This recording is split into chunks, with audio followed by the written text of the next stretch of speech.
السلام علیکم ناظرین. اس سیشن میں کچھ کالے کال وہ ابھی شائع بھی ہوئے میرے کالم میں. کام چوری میں نے اس پروگرام کے لیے نہیں علیحدہ لکھا، تھوڑی سی جسے کہتے ہیں نا حرام خوری اور کام چوری، وہ اسی میں سے میں کچھ پڑھ رہا ہوں. تو ڈیفینیٹلی کیونکہ سارے ویورز ہیں جو وہ کالم تو نہیں پڑھتے ہوں گے.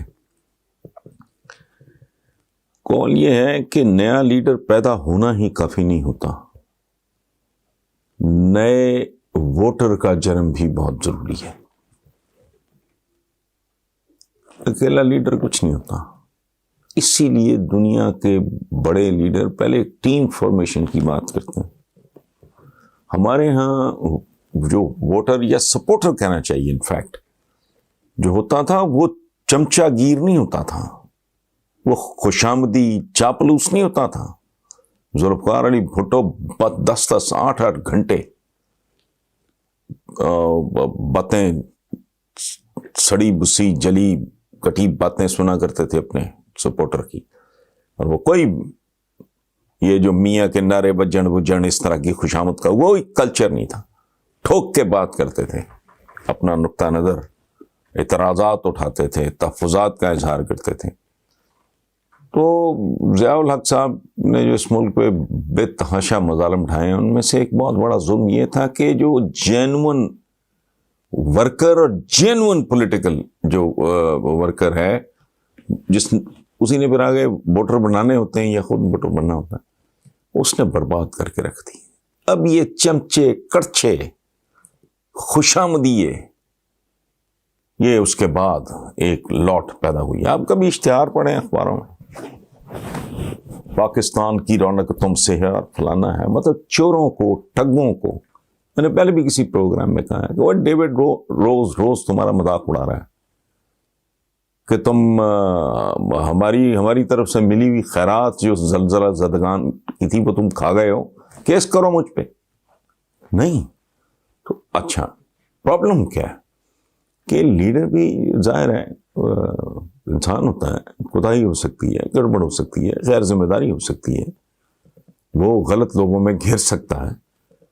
تو نیا لیڈر اور اس کے ساتھ نیا سپورٹر، نیا ووٹر جس میں ہمت ہو کہ اپنے لیڈر کے گریبان میں یاد رکھیں اسلام کی عظمت کے پیچھے حضرت عمر بن خطاب کا، عمر فاروق کا اپنا قد کاٹ، اور وہ کتنے عالی شان تھے، کیسے زبردست حکمران تھے. وہ اپنی جگہ پہ کریڈٹ اس گمنام بدو کا بھی ہے جس نے سرے عام کہا.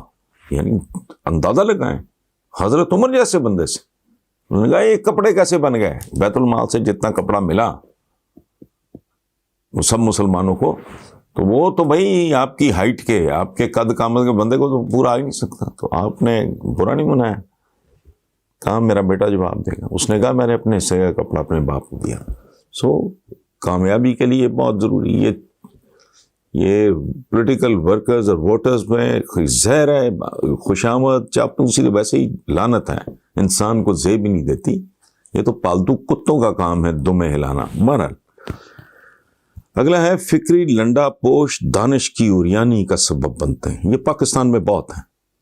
مثلاً اب یونین کی بات ہوئی تو چپڑکن آتی ہے، اٹھ کے کہہ رہے ہیں اسٹوڈنٹ یہ سوائے ہنڈوں کے کچھ بھی نہیں ہوتے. Punjab university I entered as an undergraduate, یعنی practically 3rd year student. Punjab university new campus کے ہاسٹل نمبر 1 میں 4 سال پلس میں نے گزارے.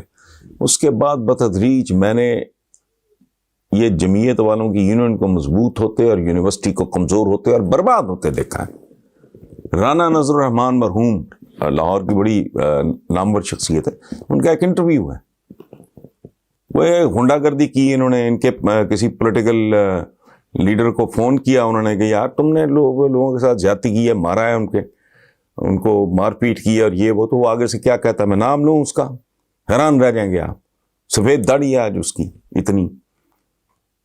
تو وہ کہتا ہے او رانا صاحب آپ ایویں پریشان ہو رہے ہیں، ہم نے تو ابھی ہلکی پھلکی موسیقی بھیج. اچھا. اور رانا صاحب کہتے ہیں میں چپ کر گیا. یہ انٹرویو ان کا ایک سنڈے میگزین میں. تو کہتے ہیں کہ 4-6 مہینے کے بعد الطاف حسین کی ایم کیو نے بہت پرانی بات مار مار کے ان کی ہڈیاں توڑ دی اسی طلبہ تنظیم کی. تو کہتا ہے میں نے پھر اس کو فون کیا اور اسے کہا بات سن, تو ہلکی پھلکی موسیقی سنانا تھا, جو کلاسیکل راگ اب تم لوگوں کو کراچی میں الطاف حسین نے سنایا ہے اس کے بارے میں کیا خیال؟ یہ گنڈے ہیں, یہ تھرڈ کلاس لوگوں کو پرچیوں پہ وائس چانسلر کو ڈکٹیٹ کراتے ہیں, اساتذہ کے ساتھ غنڈہ گردی کرتے ہیں. ہماری ابھی وہ لیول نہیں ہے میچورٹی کا. بات ٹھیک ہے ڈیبیٹنگ کلبز بناؤ, مشاعرے کراؤ, کوئی اور اس طرح کے جو لٹریری سرکلز وغیرہ یہ وہ سارا کرو. یہ کرو گے تو بیڑا کرو گے تعلیمی اداروں کا, میری طرف سے بھاڑ میں جاؤ ضرور کرو. لیکن یہ فیشنی سے لوگ لونڈیاں لپاٹیاں یہ لونڈے لپاٹے اٹھ کے جمہوریت, وہ جمہوریت بھی مکروہ ہے. تمہاری جمہوریت نے تمہیں دیا کیا ہے 72 سال میں؟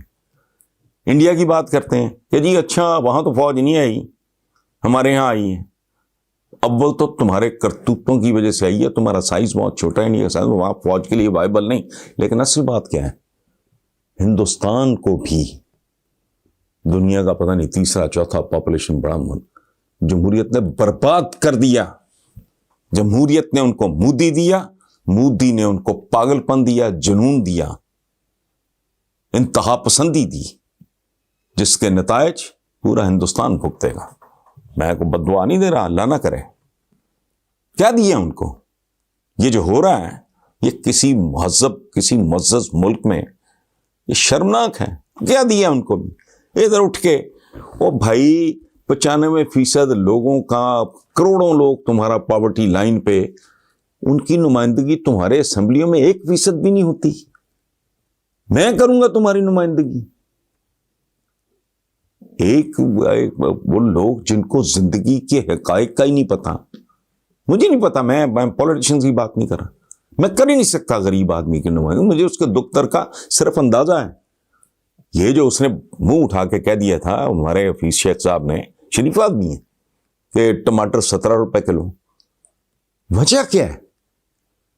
اس کے لیے 1000 روپے کلو جو عام غریب آدمی کے لیے 1000 روپیہ رقم ہے, اس کے لیے وہ بھی 17 روپے ہیں, بلکہ 7 روپے ہیں. تو یہ منہ اٹھا کے کہتے ہیں آزادی نسواں. وہ کیا تمہاری آزادی نسواں بھائی؟ باپ غلام, شوہر غلام, بیٹا غلام, بھائی غلام. غلامی کا مطلب یہی نہیں ہوتا کہ ایسٹ انڈیا کمپنی آ کے قبضہ کر لے. نظام کے غلام ہیں, قدم قدم پہ رشوت دینی پڑتی ہے. ٹکے ٹکے کے سرکاری ملازم ہیں. ٹکے ٹکے کے میں کیوں کہہ رہا ہوں, ان کے حوالے سے عوام کے سامنے ان کی کوئی حیثیت نہیں, لیکن ان کو بلیک میل کرتے ہیں. اسی طرح وہ پاکستان میں لیزنگ کلچر شروع کر دیا شوکت عزیز نے. کیا آدمی تھا. اور لیزنگ بری نہیں, جمہوریت بھی بری نہیں, آزادی نسواں بھی بری نہیں, اسٹوڈنٹس یونین بھی بری نہیں. ٹائمنگ کی بات ہے. ابھی آپ کا میدا, آپ 6 مہینے کے سال کے 1.5 سال کے بچے کو بروسٹ کھلا دو گے, اس کا بنے گا کیا؟ ہم ابھی میچورٹی, ہمارا میدا جو ہے نا میچورٹی کا, وہ ابھی وہ لیول نہیں آیا کہ ہم اس طرح کی لگژریز افورڈ کر سکیں. ٹائم میرا خیال زیادہ میں نے لے لیا ہے, تو صرف ایک بات کہ صفائی 2 ہاتھوں سے ممکن ہے. اس میں اچھے سے اچھا صابن پکڑ کے بھی میں کیا کر لوں گا. 2 ہاتھوں سے صفائی. اس کا مطلب یہ ہے کہ جب تک ہم لوگ جڑتے نہیں آپس میں, نفرتیں, قدورتیں, رقابتیں, غیبتیں, یہ اس طرح تعصبات یہ ختم نہیں ہوتا, قوم نہیں بن سکتی. ایک صاف ستھری خوبصورت جیسے کہتے ہیں نا قوم, اس کے لیے بالکل ایسی ہے جیسے کہتے ہیں کہ جب تک درخت اکٹھے نہیں ہوتے جنگل نہیں بنتا. ہمیں کم از کم درختوں جتنی عقل تو ہونی چاہیے اگر ہم نے ایک جنگل بننا ہے. وہ باقی رہ گیا اکیلا کولا.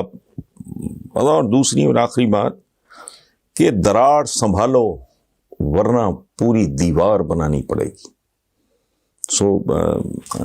زیادہ ہو گیا, انشاءاللہ next time. Thank you very much.